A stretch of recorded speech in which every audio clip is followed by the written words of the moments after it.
નમસ્કાર, પ્રવેગ ટીવીમાં આપનું સ્વાગત છે। હું છું ભદ્રેશ, આપ જોઈ રહ્યા છો ન્યૂઝ એટ 10। સમાચારની શરૂઆતમાં એક નજર કરીએ હેડલાઇન્સ પર। આવતીકાલે 17મી લોકસભાનો છેલ્લો દિવસ સાંજે 5 વાગે પીએમ મોદી છેલ્લા સત્રમાં વિદાય ભાષણ આપશે।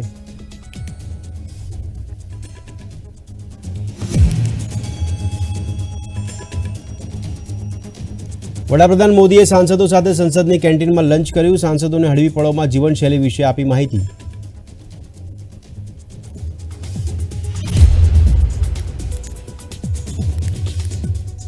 રાષ્ટ્રપતિ દ્રૌપદી મુર્મુ પ્રથમવાર સુરત મુલાકાતે આવશે। 12 ફેબ્રુઆરીએ SVNITના પદવીદાન સમારોહમાં હાજર રહેશે।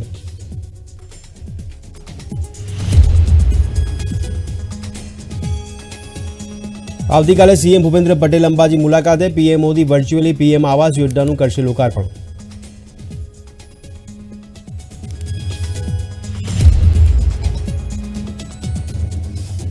શેર બજારમાં સપ્તાહના અંતે નજીવો ઉછાળો। સેન્સેક્સમાં 167 પોઈન્ટ અને નિફ્ટીમાં 64.55 પોઈન્ટનો ઉછાળો।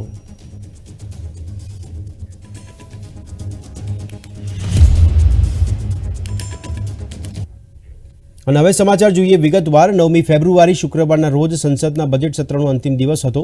વડાપ્રધાન નરેન્દ્ર મોદી શનિવારના દિવસે સાંજે 5 કલાકે લોકસભા સંસદ ભવનમાં ભાષણ આપશે।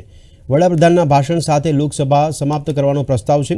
મોદી ભાષણમાં રામ મંદિર ઉપરાંત દેશના અન્ય મહત્વપૂર્ણ મુદ્દાઓનો ઉલ્લેખ કરી શકે છે।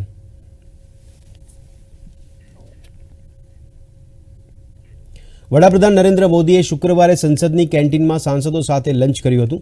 વડાપ્રધાને અનેક પક્ષોના સાંસદોને લંચ માટે આમંત્રણ આપ્યું હતું।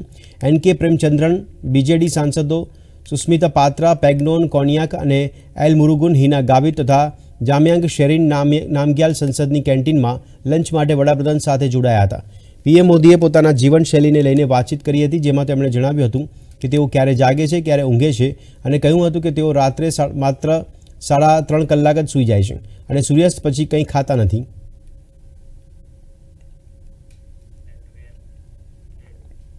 કેન્દ્રીય ગૃહ અને સહકારિતા મંત્રી અમિત શાહ 2 દિવસના ગુજરાત પ્રવાસે આવી રહ્યા છે। 12મી અને 13મી ફેબ્રુઆરીએ અમિત શાહ ગુજરાત આવશે, જેમાં તેઓ ગાંધીનગર લોકસભા વિસ્તારમાં ક્રિકેટ ટુર્નામેન્ટનું ઉદ્ઘાટન કરશે તથા તેમના મત વિસ્તાર સાણંદમાં અને EMCના ખાતમુહૂર્ત કાર્યક્રમમાં હાજરી આપશે।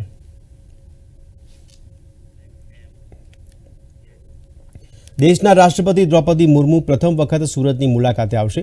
Sardar Vallabhbhai national institute of ટેકનોલોજીમાં 12 ફેબ્રુઆરીના રોજ 20મો પદવીદાન સમારોહ યોજાવાનો છે, ત્યારે આ કાર્યક્રમમાં રાષ્ટ્રપતિ દ્રૌપદી મુર્મુ ઉપસ્થિત રહેશે।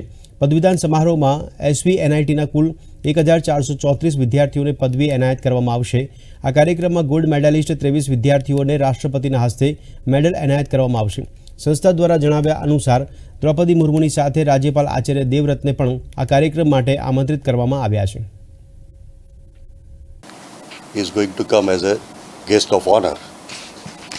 In this convocation, total 1434 degrees will be distributed, out of which 805 for the BTech program, 355 for PG program, that is MTech program, 148 for integrated MSc courses.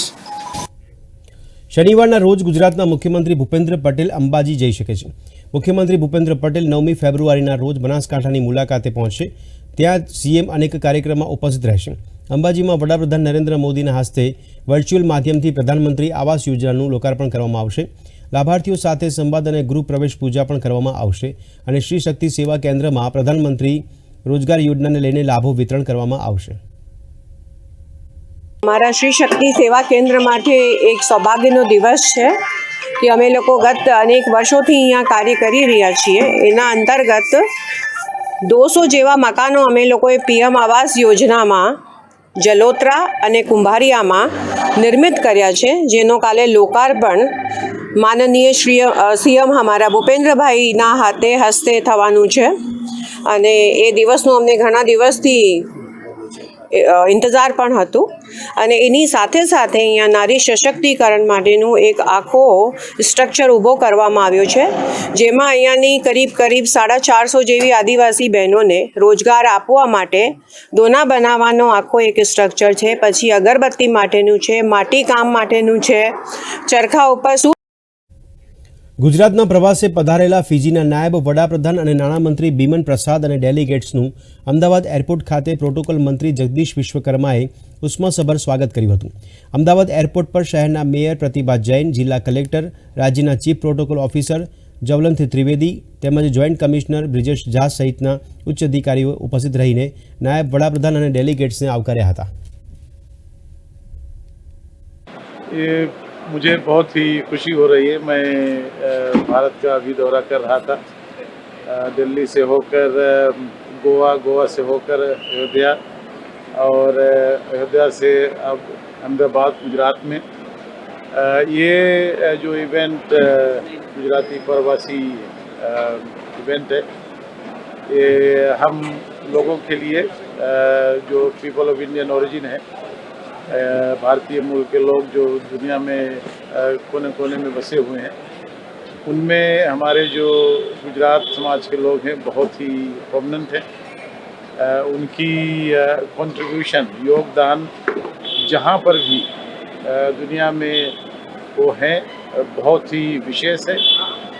Fiji में हमारे जो गुजरात समाज के लोग हैं वो केवल व्यापार बिजनेस नहीं बल्कि पूरे समाज, फिजी एक अंतर्जातीय बहुजातीय बहुधार्मिक देश है और उसमें हमारे जो भारतीय मूल के लोग हैं, चाहे गुजराती हो, चाहे साउथ को हो, चाहे नॉर्थ से जितने भी भारतीय मूल के लोग हैं वो उस देश के विशेष नागरिक हैं और उनकी योगदान को विशेष माना गया है.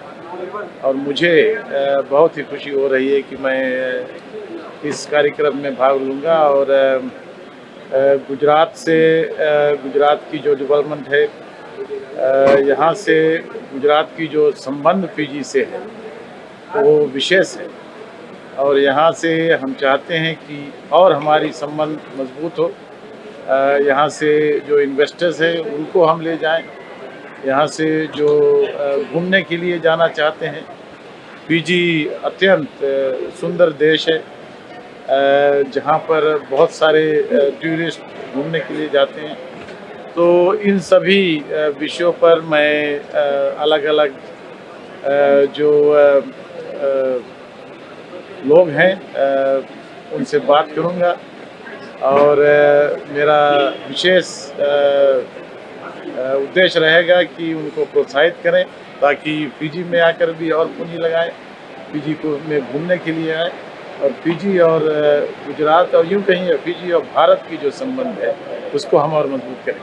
ગુજરાત વિધાનસભામાં પૂછવામાં આવેલા પ્રશ્નો સંદર્ભે રાજ્ય સરકારના પ્રવક્તા મંત્રીએ જણાવ્યું હતું કે રાજ્યનું દેવું 15.34% છે. આ સાથે નલ સે જલ યોજના કે જ્યાં પાણી નથી પહોંચતું ત્યાં પણ વૈકલ્પિક વ્યવસ્થા કરાઈ છે તેમ તેમણે જણાવ્યું હતું. આ સાથે આંગણવાડીઓ માટે નવા ઓરડાની ટેકનોલોજી વિકસાવવામાં આવી છે તેનો પણ ઉલ્લેખ કરવામાં આવ્યો હતો.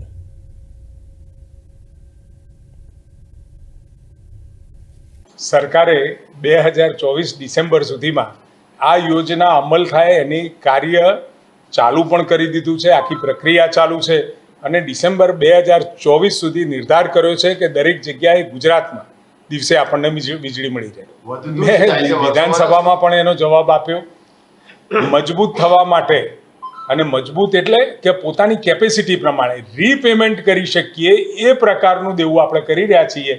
એટલે દેવાની ચિંતા કર્યા સિવાય મજબૂત થવાની રાજ્યના ઉદ્યોગો, રાજ્યના ખેડૂતો, રાજ્યની મહિલાઓ, રાજ્યના આદિજાતિ વિસ્તારો, પીવાના પાણીની વ્યવસ્થા, ખેતરો માટે ઇરિગેશનની વ્યવસ્થાઓ આ બધાના કારણે મજબૂત થાય તો સ્વાભાવિક રાજ્યની એકંદરે આવક જે પર કેપિટા ઇન્કમ છે એ 2,15,000 કે 16,000ની આસપાસની છે.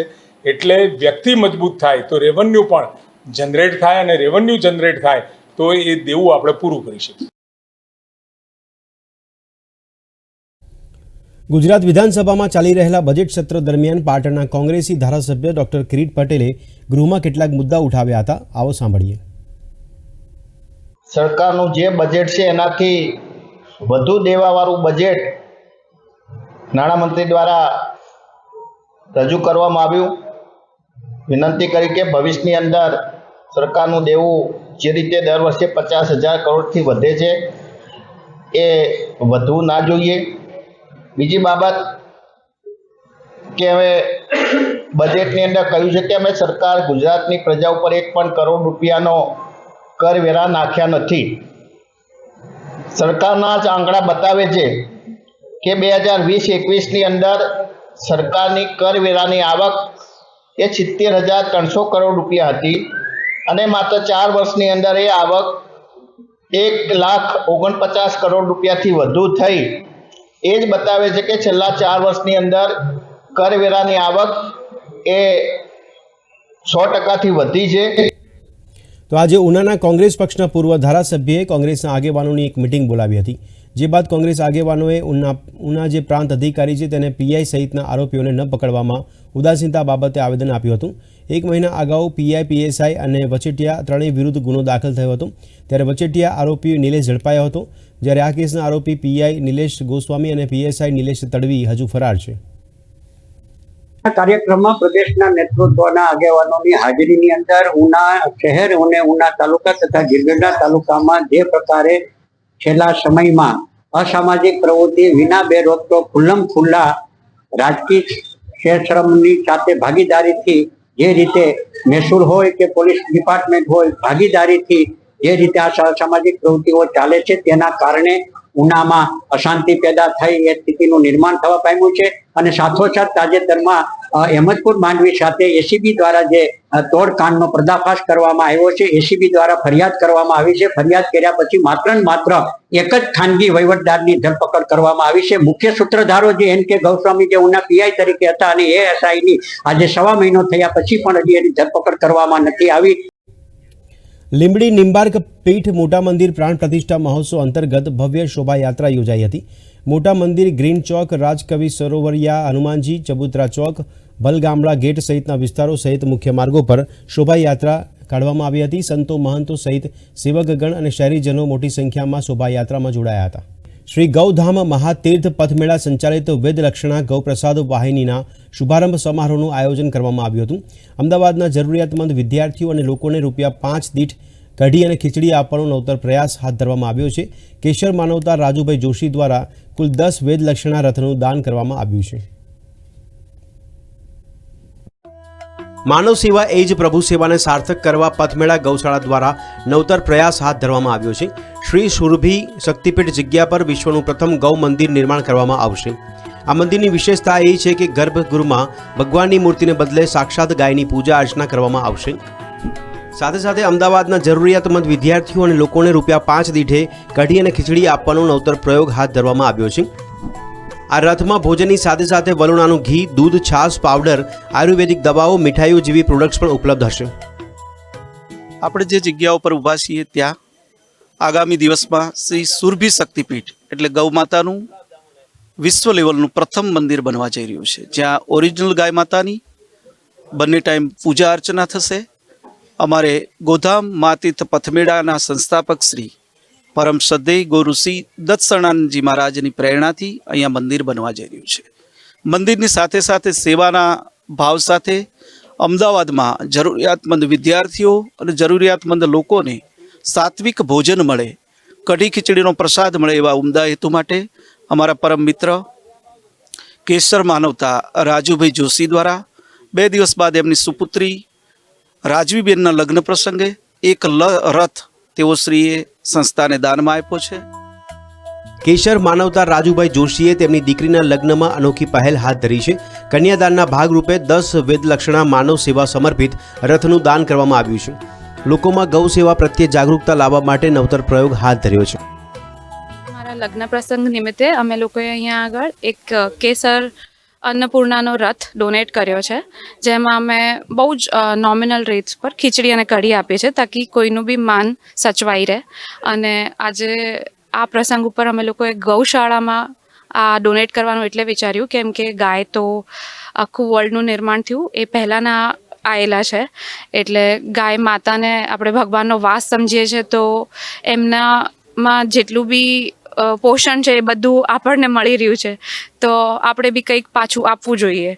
એ ખાલી એ જ એક સંદેશાથી લઈને અમે ખાલી અવેરનેસ ફેલાવવા માટે લોકોને આ જે કર્યું છે કે લોકો પ્રોત્સાહિત થશે આ જોઈને. કદાચ કોઈકને જોવા મળે તો મે બી એમને બી આવો વિચાર આવે અને કદાચ એ બી આવું ચાલુ કરે.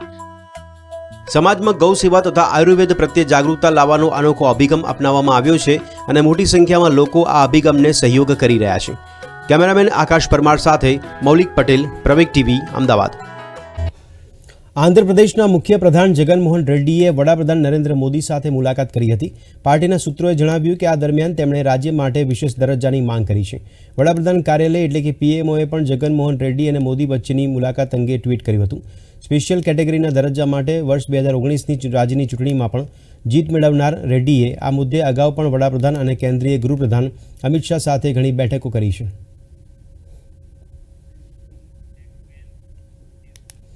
આજે શેરબજારમાં મિશ્ર વૈશ્વિક સંકેતો વચ્ચે બેન્ચમાર્ક ઇક્વિટી સૂચકાંકો સેન્સેક્સ અને નિફ્ટી આગળ વધ્યા હતા.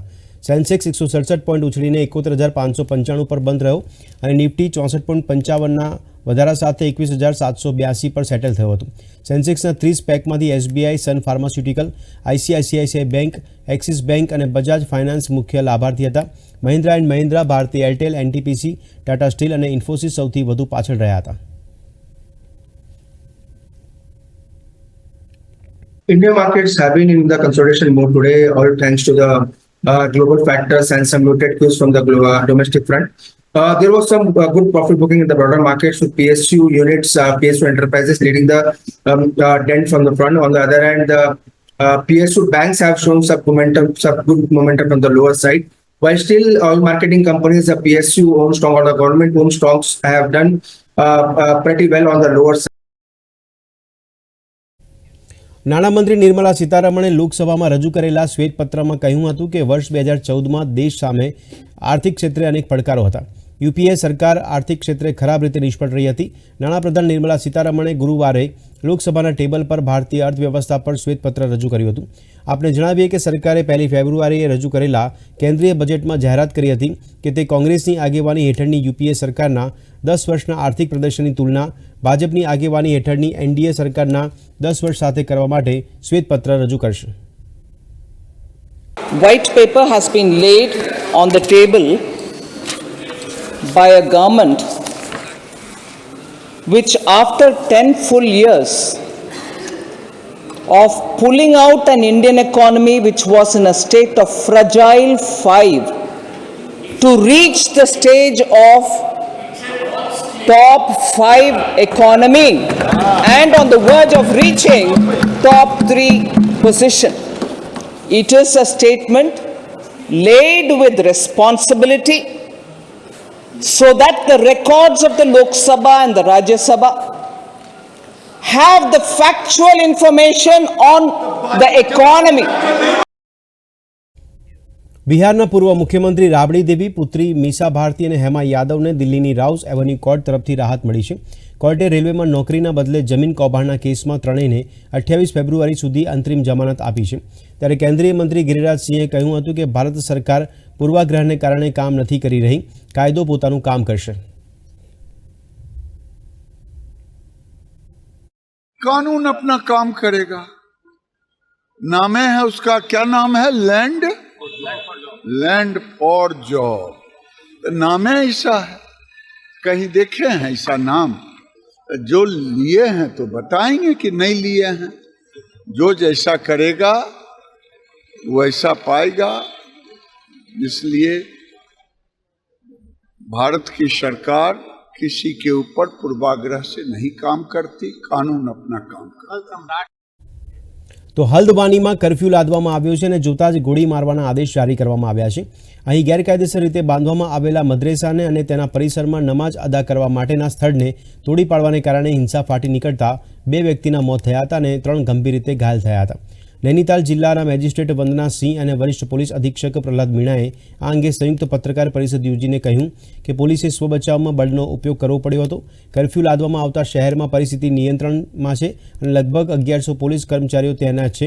કર્ફ્યુ લાદવામાં આવ્યા બાદ શહેરમાં અને તેની આસપાસની તમામ શાળાઓ બંધ કરવામાં આવી છે. तो अभी तक 2 डेथ है, 3 जो है वो क्रिटिकली इंजर्ड लोग हैं.